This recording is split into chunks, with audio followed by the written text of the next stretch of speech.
Si Tinay. Happy ka na dito? Happy ako, syempre. Minsan kailangan natin makibagay. Kung ano yun, hindi yung puro magaganda yung pinupuntahan natin. Kailangan may ganito rin yung pangmasa. O, diba? Masaya, madaming tao. Dapat nga magtutupis ako eh, kaya lang hindi naman bagay nakatupis dito. Kaya okay. Ayan. Andito kami ngayon sa Daraitan, guys.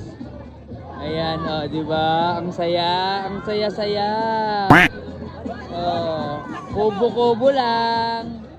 With friends and family.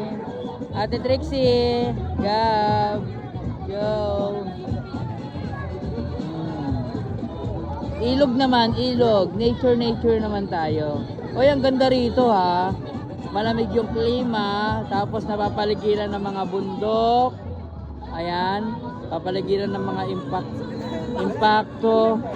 Venus, hindi ka ata nakatupis ngayon. Venus, hindi ka ata lalaki ka ngayon ha.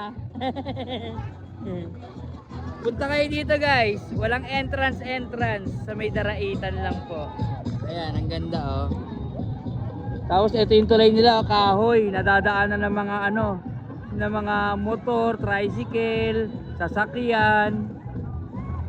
Ayan. Tapos mamaya pupunta ako dun sa Tinipak River. Tinipak ba yun?